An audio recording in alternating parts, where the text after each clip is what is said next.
Society for the Sacred Arts. We're a 501c3 art organization. We're based in Bethesda, Maryland, outside of Washington. We work with institutions such as museums and universities, and we work with a robust network of artists and musicians to promote the sacred arts with an emphasis on Islamic art and music. And I'm really delighted to introduce all of you to Seher Shah today, especially to the Reed Society community. I met Seher in a very 2020 sort of way. Reed Society, we organized an online calligraphy exhibition titled Beauty in Solitude. And we did a series of dialogues with calligraphers and curators, and she attended one of the programs. And she very graciously reached out. We chatted over Zoom, and she shared her thesis and her research with me. And I really enjoyed it. And I really felt that this was something that needed to be promoted through Reed Society. So I had the pleasure of meeting her in the United States when she was visiting. And then she wanted to meet Hoja Mohamed Zakariya, who's a very significant figure in the calligraphy world, and luckily resides in the nation's capital. So we arranged a meeting. She met Mohamed Zakariya, and shortly after that, she traveled to Turkey, and she met one of Mohamed Zakariya's former students, who is now a teacher, Dennis Oktam, and she has now become his student. So to me, Seher is a classic example of the life of an Islamic calligrapher, not just of yesterday, but of also today, of how calligraphers live today. It's a life that's lived in a variety of countries in the pursuit of knowledge and the acquisition of languages, with, of course, in particular Arabic, but all the while refining the inward arts through the association of spiritual masters and through conversations with hojas and ustads. And of course, all of this is under the banner of La ilaha illallah Muhammadur Rasulullah. Let me formally introduce our guest today. Seher Shah obtained her Master of Arts in Islamic Studies at GW, George Washington University, right here in DC. Her studies included extensive research on the development of Nastaliq, the script commonly used to write Urdu and classical Persian. In the past, she held the position of associate curator at the Mohatta Palace Museum. And presently, she is a full-time lecturer at the IBA, Institute of Business Administration in Karachi, teaching courses on Islamic arts and culture. So welcome to you, Seher. Welcome to all our guests. Assalamu alaikum. Thank you, Aisha. Thank you for your kind remarks, and welcome everybody. Well, Seher, the art of calligraphy is a living tradition for over 1,300 years. And academics often cite three classical schools that are still active today. The Arabic, which is focused in primarily Baghdad and Cairo. Persian, which is Afghanistan, Iran, of course, and Mughal India, and the Ottoman school of calligraphy. There's a lot of research also, I have to say, that is coming out on African scripts, which is still not codified, if you will, as of yet. But anyway, please, Seher, share with us a little bit of the historical background of calligraphy in Pakistan. Okay, thank you, Aisha. So although we're here to talk about calligraphy in Pakistan, we'll need to start 900 years before the birth of Pakistan. The Lahore School of Calligraphy can be traced back to the invasion of Sultan Mahmud Ghaznavi. He conquered the city in 1022, bringing with him Persian influence in all spheres of life. Mahmud Ghaznavi was a great patron of the arts and was generous towards poets, artists, calligraphers. And let's see, so I have a map to sort of orient us a little bit. All right, and before that I had some themes, but we'll move along to the map. Okay, so here we have Ghazni, And we have other important Persianate centers. Herat, we'll talk about Herat. We have Kabul here, Nishapur, who is the land of Umar Khayyam. Tus was the land of Firdausi, who wrote the Shahnameh. So, many great scholars came out of these regions. And let me get the pointer. And then from Ghazni, Shah Mahmud of Ghaznavi went across to Lahore, which I've marked out here. So now that we're oriented, so now speaking of Lahore, after the Muslim conquest, Lahore became home to a large number of madrasas and libraries. Mosques had libraries attached, which were filled with manuscripts transcribed by calligraphers. We may not have extant manuscripts from this period, but scholars use Ghaznavi coins issued from the Lahore Mint to gain information regarding the state of calligraphy in the city. So let's look at one such coin. Sultan Mahmud issued a coin on the day he conquered Lahore in 1022. In Sulu script, so here the image on the left, it reads the kalama or profession of faith, and that Mahmud is the commander of the faithful. And then on the reverse, we have much of the same information, but in the local Devanagari script. And it's interesting that... आ रहा हूँ हाँ वो यार वो उसका वो आ रहा है मैं अभी आ रहा हूँ. Hold on. Okay, I'm sorry, I muted. No problem. So at this point, Lahore is called Mahmudpur after Mahmud of Ghazni. And that's the information that's available here. But what we know is that beyond Ghazni, Lahore started to develop as a great center for learning during the reign of the Ghaznavids. Their defeat in 1206 was followed by the reign of two slave sultans, Qutbuddin Aibak and Shamsuddin Iltutmish. Aibak ruled over the Sultanate in the name of the Ghurids. Under his administration, the city as well as its arts flourished. And I'd like to share here an incident that illustrates the kind of place that Lahore was at the time. So records tell us that a Persian scholar in Lahore who wrote under the pen name Fakhr-e-Mudabbir composed a book on genealogy. So for this project, he took 12 years and he consulted 1,000 books and finally presented it to Sultan Aibak. The Sultan was delighted. He ordered another copy for his library. This story not only highlights the Sultan's appreciation for books and learning, but also indicates the center for scholarship Lahore must have been. A city filled with libraries where the author could access 1,000 relevant books for research. Now, this is important to reflect upon, since Lahore sometimes gets overlooked when talking about other great medieval centers for learning, such as Baghdad, Damascus, or Cairo. Seher, your paper is a little bit on the speaker, so just, but,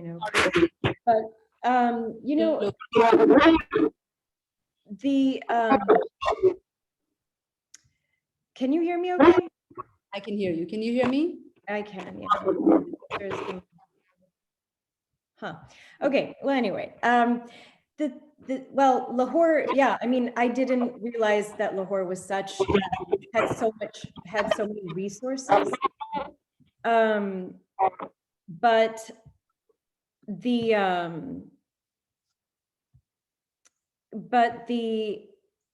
art of calligraphy, or the pursuit of calligraphy, was undoubtedly intertwined with not only the details of the immediate environment, but also with details of personal dignity and decorum. So how did you see that? And you're muted, so you have to unmute, Seher. Yeah.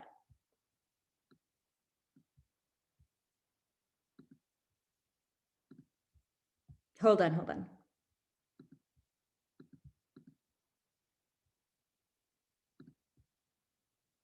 Yeah, you're still muted. Can you unmute?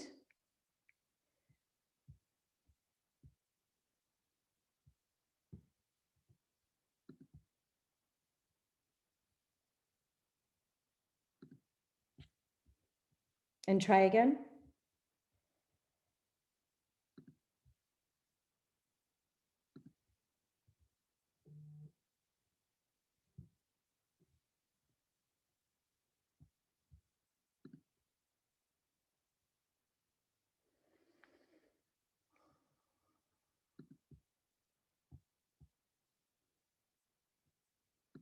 Hold on one second. Sorry, guys.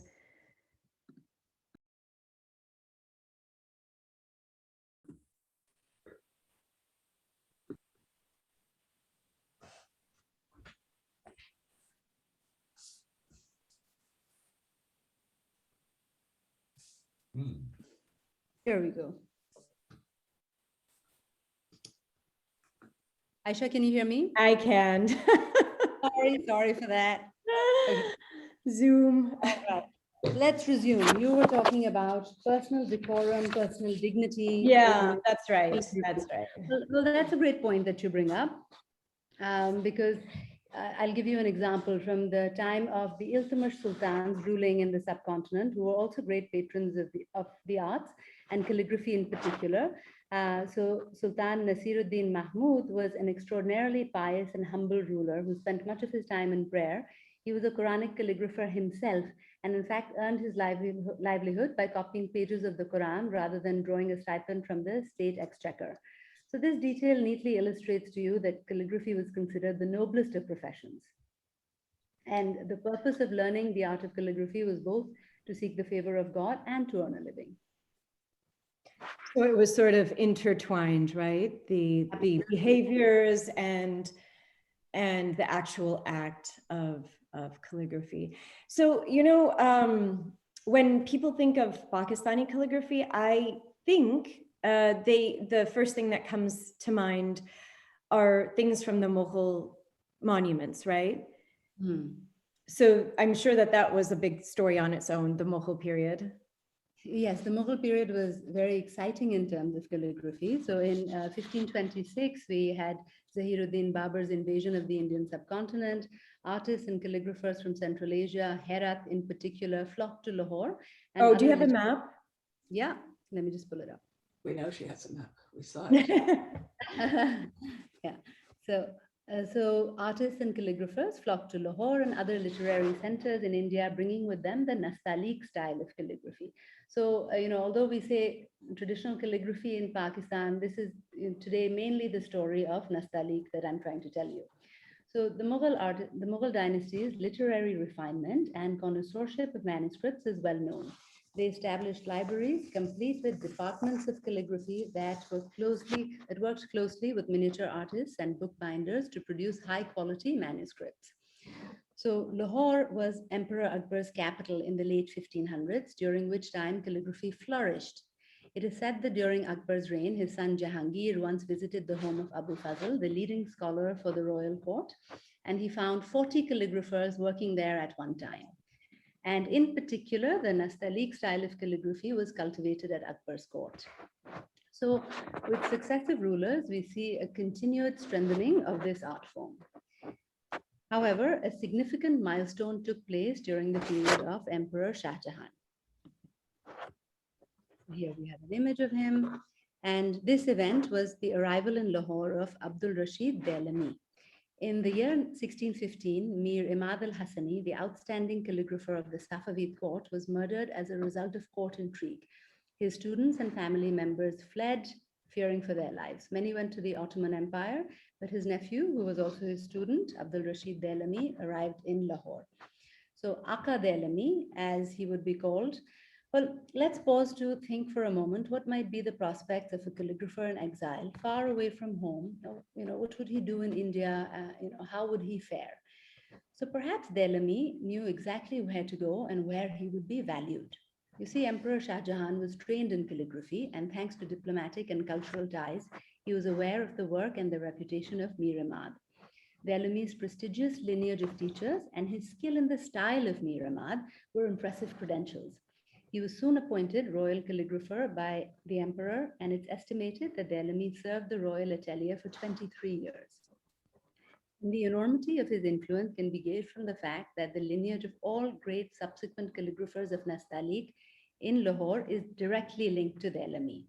Shah Jahan's son, Prince Dara Shikoh, and his daughter, Zebun Nisa Begum, too, were students of Abdul Rashid Dailami. Now, people often ask me, well, what about women in calligraphy? Were women learning? So here we have an example that we know that this particular princess was learning calligraphy, and that too from the best of teachers. So another important event that took place during the time of Shah Jahan was the completion of Wazir Khan Mosque in 1634. And let's look at Wazir Khan Mosque. Oh, before we do that, here, sorry, we see the work of Aka Rashid. And so we look at Iranian Nastaliq, we look that it's a fine and very fluid script. And Nastaliq is called a hanging script. And you see that sense of a diagonal here. And this image is from the Library of Congress. So, okay, so now Abdul Rashid Dailami, trained in the Iranian style of Mir Ahmad, is now a great teacher, and he's training many, many students in Mughal India. And at about the same time, we see the establishment of the Wazir Khan Mosque. And you see glaze style decoration with many different styles of calligraphy on it. And here in Nastaliq, we see Afzal Zikr La ilaha illallah Muhammadur Rasulullah. And we see Nastaliq here, more Nastaliq.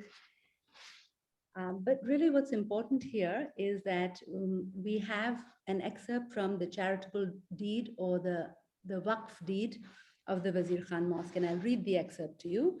It's laid down that 20 shops outside the eastern gateway, together with their upper stories, shall be for the exclusive use of the bookbinders and booksellers of the Book of Islam, free of rent in perpetuity. So we have here tremendous encouragement for calligraphers and for book arts in general. And I happen to have an image of what those shops look like today. And so here they are. They're still standing, and we get a sense of a generous space given to the book arts at this mosque.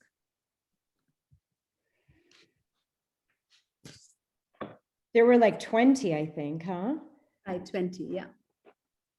So the calligrapher is always affected by the direct environment, right?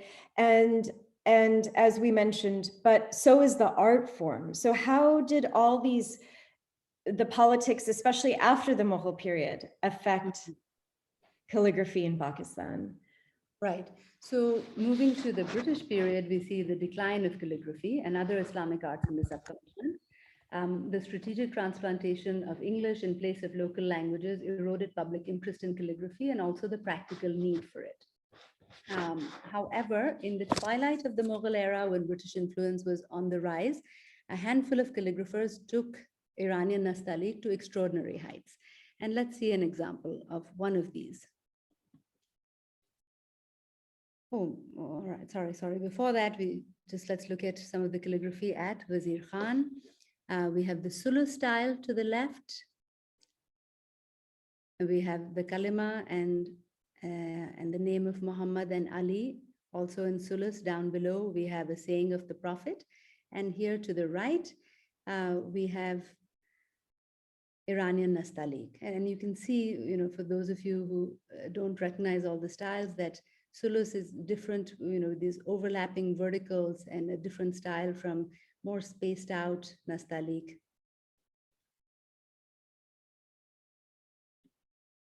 Okay, going forward to the twilight of the Mughal era and one of the great calligraphers of this time. So we had Imam Verdi, who worked in Lahore in the 1800s and is considered the bookend of Iranian Nastaliq in Lahore. He was born in Kabul and migrated at a young age. And let's notice here the recurring theme of migration, mobility, and interconnectedness between the Persianate communities in Central Asia and India. So the translation here is, wishing you Eid Mubarak, may your fortunes be good and may your enemies wither. Written out in beautiful Iranian Nastaliq. Perfect, so important.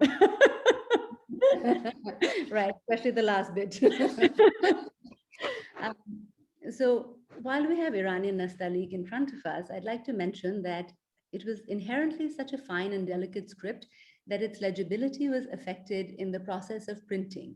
So where individual letters were joined to one another, the line was so finely penned that it tended to fade in printing, making the words hard to follow.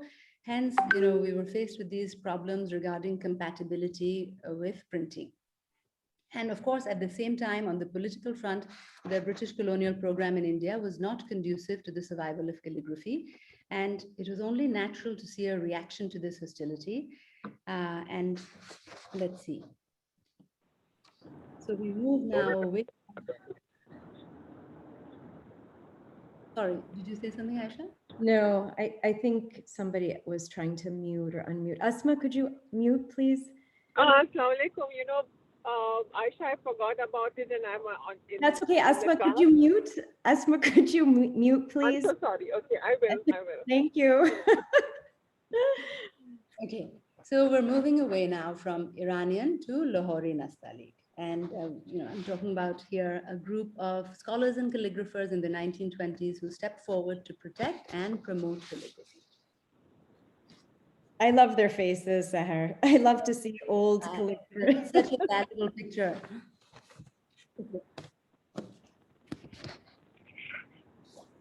So,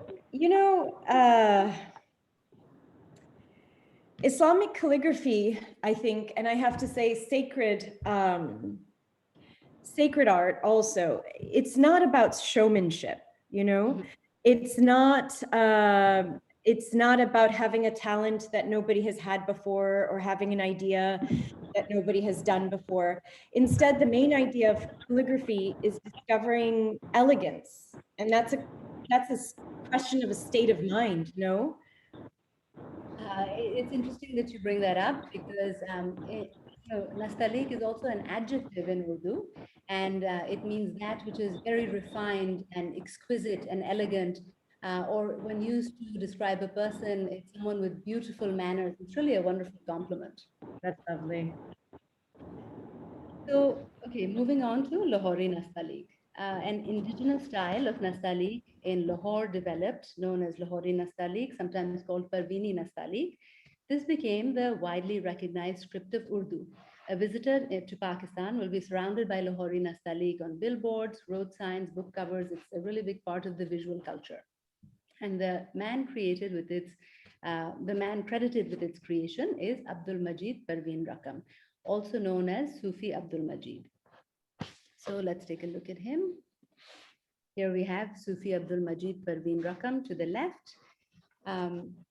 We know that he was a disciple of the Chishti Nizamiya Sufi order and a deeply spiritual man. We also know that he visited daily the shrine of Data Sahab or Ali Hujweri, who's the great saint in Lahore. Oh, wow. Okay. And then to the right, we have a picture of Tajuddin Zareen Rakam. So although Sufi Abdul Majid is mostly credited with the creation of Lahori Nastaliq, Tajuddin Zareen Rakam was significant. You see, calligraphy is a much more collaborative kind of an art. There's not so much of a sense of a signature or taking ownership, but it's about making it replicable. And Sufi Abdul Majid died immediately after partition in 1949. And the work of training future calligraphers in this newly developed style was left to Tajuddin Zareen Rakam, who trained large numbers of students, and he was also responsible for coding the style, for codification, because what was very important was to make it replicable. So we have that, and let's see. So going back to why was there a need for a new style of nastaliq? We know that there was the problems regarding lithography, and we knew that the joints needed to be augmented for greater legibility. All right, but other than that, there was a socio-political and less known motive for moving away from Iranian nastaliq. Visually, Iranian nastaliq had reached perfection in the time of Imad al-Hassani. It was fluid, it was delicate, it was complete. However, there was a political reason for innovation. In the 1800s, Persian was being replaced by English in the administrative courts. As this took place, the literate population of Punjab effectively became illiterate. And the British, after the War of Independence in 1857, began to support Urdu and Nastaliq script in legal courts and administration in the northwestern provinces. Now, it's important to know that India wasn't a monolith, and there were dynamics involving various languages, but at least in the northwestern provinces, this was the case. Urdu was mandated as the language of the Indian Army in 1864. British officials were in agreement that Urdu, or Hindustani as it was starting to be called, should become the lingua franca certainly of North India. And in terms of relationship, Urdu and Hindi are very close in their spoken forms, but they began to perceive each other as rivals, and the divisive issue was that of script. Competing scripts, including Devanagari, which we saw earlier on the coin, threatened the use of Urdu written in Arabic script. So what was happening was, Persian was eliminated, And Urdu was by now the dominant language of Indian Muslims, and it came to represent their cultural identity. Hence, there was the need to create a system of writing that was specific to Urdu. And a small group of Chishti Sufis championed this cause. A friend of this group was also the beloved poet Mohammad Iqbal. We have an image of him here. And this group of gentlemen together became the pillars of the intellectual movement, forming a new identity for Muslims and highlighting the importance of Urdu. And it was this group that gave the title of Parveen Rakam to Sufi Abdul Rashid. And the implied poetic meaning was one whose pen radiates moonlight. I love that. So Sir Muhammad Iqbal was a friend of Sufi Abdul Majid and a patron of Lahori Nastaliq. This relationship was significant. The majority of his kalam or his poetry was printed from calligraphy by Parveen Rakam, and his work became the visual manifestation of Iqbal's message. Wow. So, okay, now we're talking about, the importance of it, and he made these changes. But, how does one make a change and create a new style of calligraphy? So before that, let's pause to think that calligraphy is really very mathematical, quite scientific. It's based on all these systems of proportions. And you see here the circle within which the alif forms the diameter. And also there's a system of dots. I mean, I say dots, they're not really dots. It's the shape that's formed from putting the nib of the kalam onto the paper and sort of making the smallest mark, and you get this diamond shape. And then really all the letters can be articulated in terms of these nuqtas and how they fit within circles. So, in playing around with these parameters, they were able to create a new style of writing. But let's see, what did this look like and how did it compare to Iranian Nastaliq? So at the very top here, you have Iranian Nastaliq, and at the bottom, you have Lahori Nastaliq. And it's quite clear that they're similar, yet completely distinct. So Iranian Nastaliq, let's observe closely together. Iranian Nastaliq here, it's known for greater fluidity, whereas Lahori Nastaliq, looking down below, it emphasizes bold shapes. It has deep curvature in the letters and very refined and pointed shapes, pointed ends. So, there's a critique also that Lahori Nastaliq is less fluid, perhaps less elegant. Others will appreciate it for its bold and graphic qualities and find it memorable. However, I found that calligraphers in Pakistan will tend to know both and will have a preference, but they can write, one or the other depending on the context. So yeah, Aisha. Is this what we were talking about with the bottom, so it's easier to print? Yeah, so basically, it's been made more bold. Everything about it, including the joints, are more bold, and there's sort of greater contrast between the thicker areas and the superfine pointed areas. It is very graphic in the contrast. Yes, right. So how were some of these changes decided upon, and how can we train our eye to see the differences? So remember, I talked about the circle of references. Well, let's go towards what Tajuddin Zareen Rakam. Let's look at the template that he made. So here is a page from the Murakka-e Zareen, which is sort of the book for calligraphers who want to access and learn Lahori Nastaliq. We see his signature, Tajuddin Zareen Rakam, and we see notes for measurement on how to learn and different systems of proportion. Okay, so we talked about the circle of reference, but what's happened here is that circle has been made elliptical in this scenario. And we can see that if we try to close off the round letters. And so the noon, if I just make a natural closing of it, you see it turns very naturally into an oval. The same thing with the lam. And it's really quite prominent with the qaf shape. The same would happen with the jim and sin and all of the rounded letters. And also the vertical letters were elongated. You see that with the mim, the alif was elongated, and the lam, so giving greater depth. Yeah. What was the book that you mentioned? It's called the Murakka Zareen. Murakka meaning the album, and it's still available if you go to Urdu Bazaar in Karachi. I got it from there, and if I want to teach myself, it's all really neatly laid out. Okay, all right, very nice. So,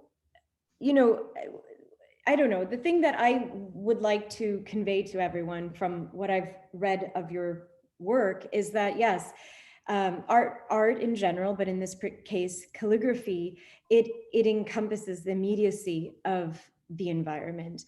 And it is it's an often quoted statement that we are the son of time, right? We are Ibn Waqt, right? That we are engaging in the moment with whatever is happening around us. It is, we are taking it in and we're going to take it back out.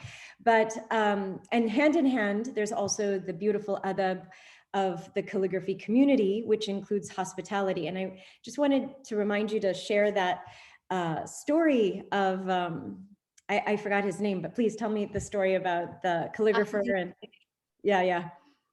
So now we're ending this era of Abdul Majid Parveen Rakam and Zareen Rakam, who were the pivotal figures in creating this new script, making it accessible to future calligraphers.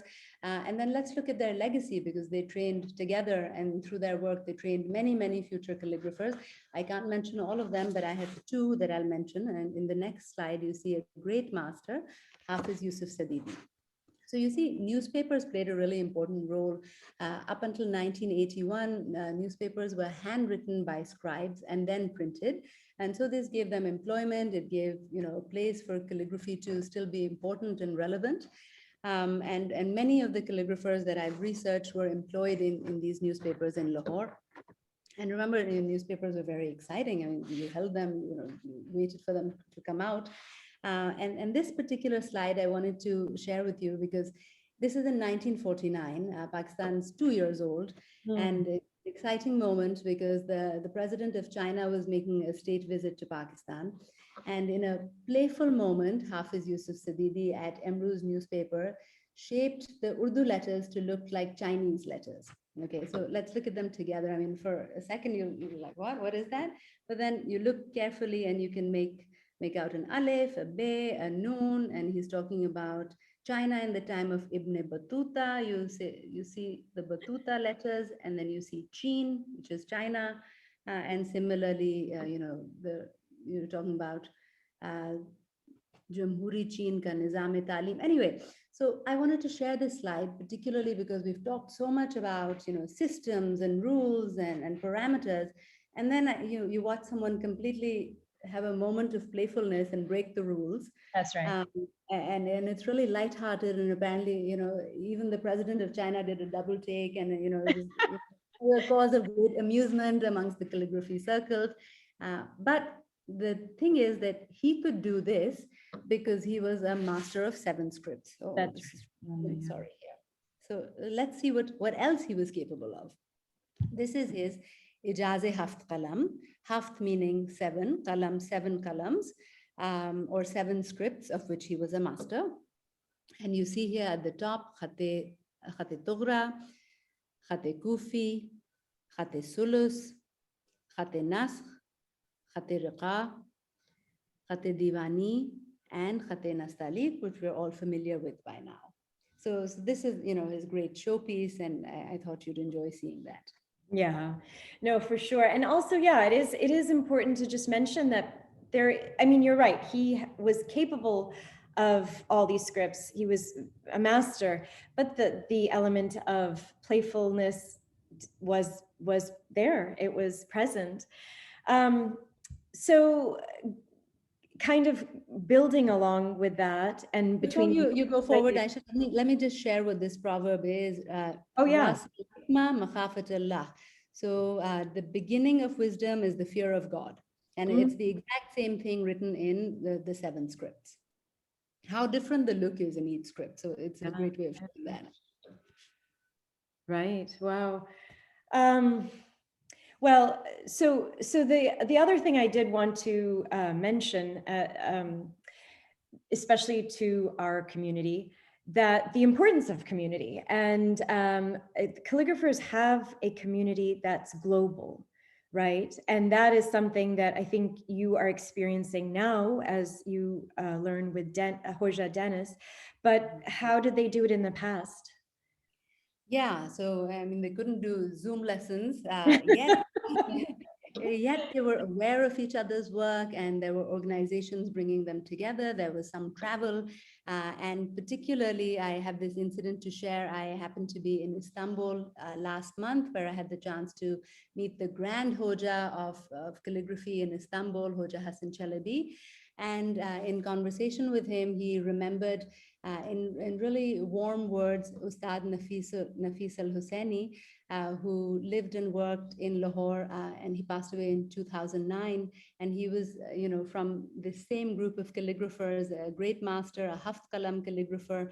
And he had the chance of going to Istanbul, I believe in the 80s, to act as a judge in one of the Irsika competitions of calligraphy. And he met Hoja Hassan Chalabi, and they had a bond, and they were aware of each other's work and admired it. So I was really happy to hear about this link, that he remembered, Hoja Hassan remembered Ustad Nafis al-Hassan in these warm words.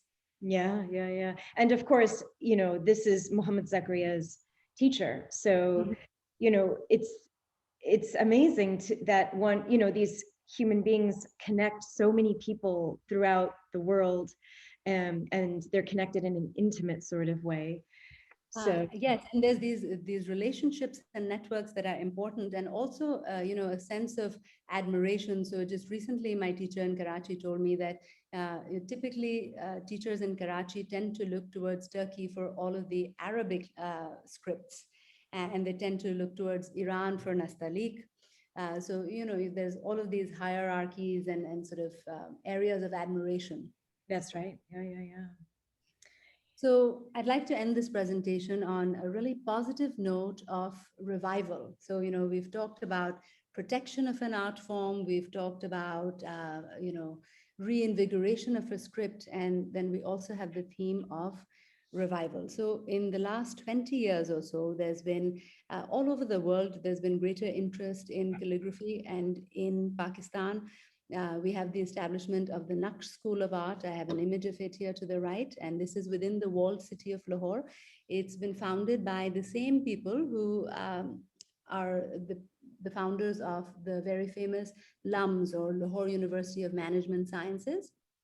And so, students here study miniature painting, traditional music, and calligraphy.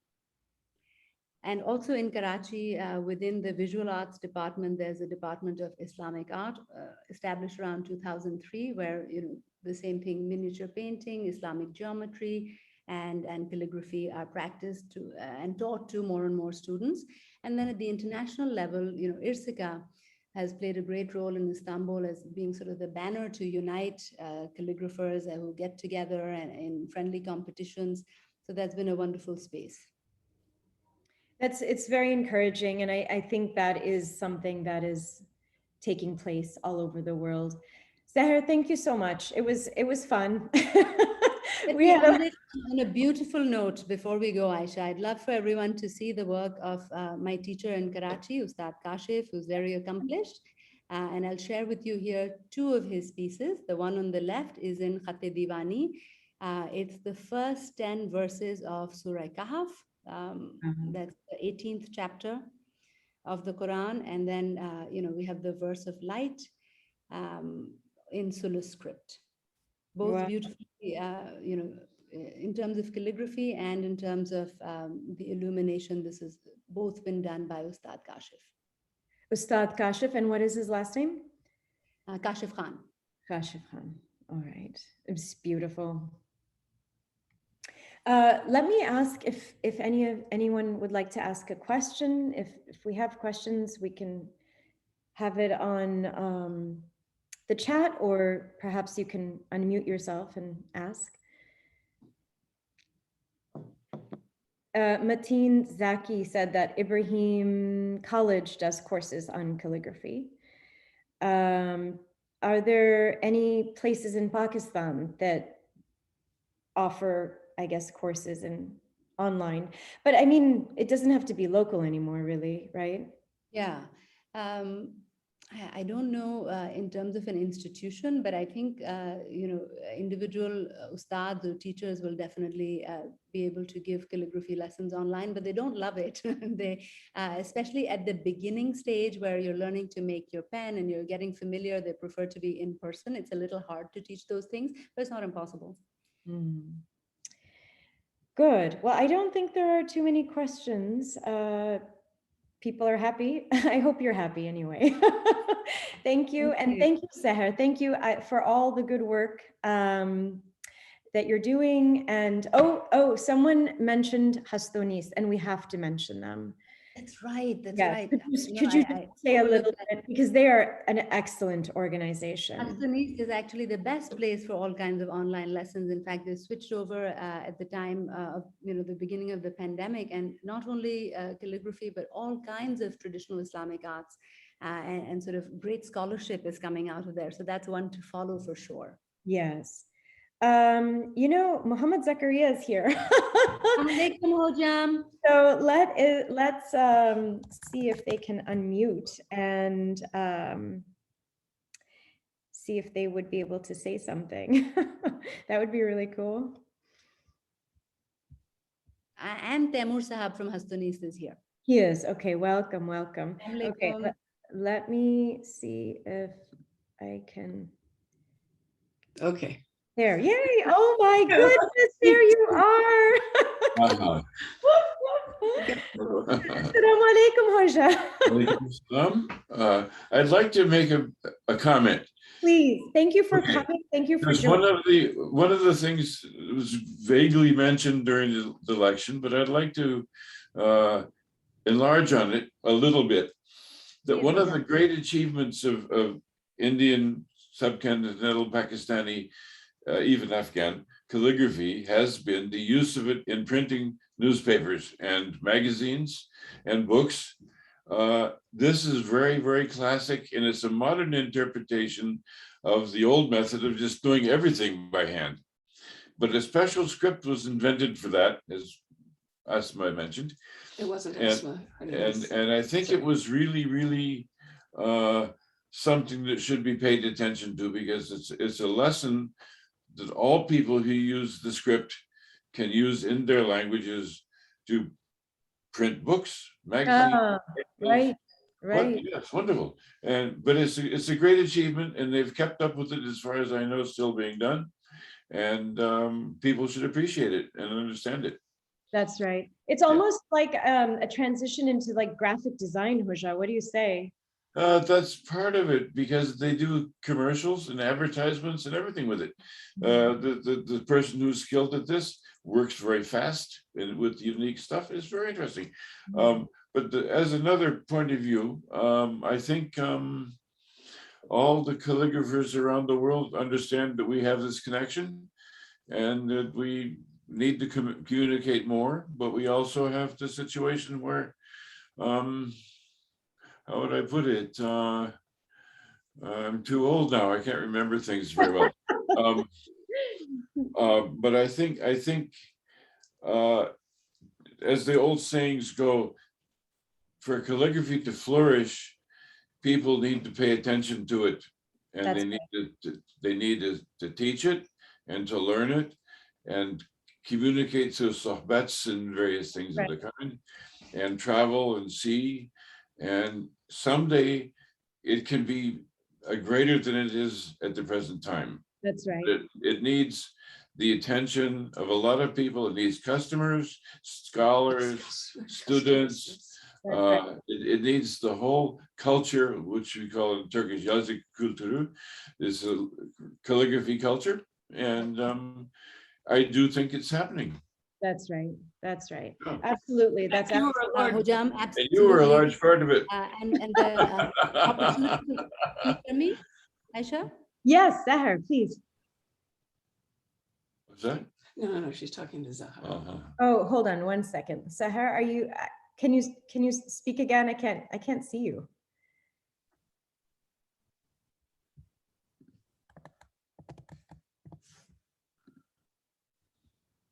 Where'd you go? Me? No. No, you're there and I'm here, Hoja. The last man standing. No, I don't know where Seher went, but regardless, thank you. Thank you. One more thing. Yes, yes. I would like to say greetings to, if he happens to be watching, I'd like to send my salams to Hassan Hoja. I hope he would be watching. That would be watching. wonderful. Okay. You can see everything with this. Very interesting show. Thank you, Hojam. Thank you, Sally. Thank you. Seher, did you want to close up? Last few words? Yes, so in this research, it's interesting. When I visited Hassan Hoja, he asked, how many days are you in Istanbul for? And I said, oh, 5 days. And he said, what? Calligraphy is like an ocean. Coming here for 5 days, it's like looking at this ocean from behind a window. Because it really is like an ocean. And in my research, I realized, there's so much information. So today I told you a few brief things about what went on in Lahore. What went on in Karachi, though, is a whole separate story. And then there was a gentleman from Delhi who migrated to Karachi. And there's the Helvi Nastalik, which is like an ocean of its own. And that was on the earliest notes from the State Bank of Pakistan, the calligraphy Hukumat-e-Pakistan on the currency. And then he influenced a whole group of calligraphers here. And I imagine that there are other regional variations and calligraphers who are to be studied. So lots of work to be done. Yeah, definitely. But this is a good start. It's a good start. And it's lovely to be all together. So thank you. Thank you, Hoja, so much for joining. Thanks also to Seher. And thank you, Seher. And thank you to all the guests. And I hope to see you all again at our next online or in-person gathering. And, we have the dialogues from Beauty and Solitude on our YouTube channel. So please, enjoy those in the meantime. And inshallah, see you all very soon. Take care. See you soon. Assalamu alaikum. Thank you. Alaikum.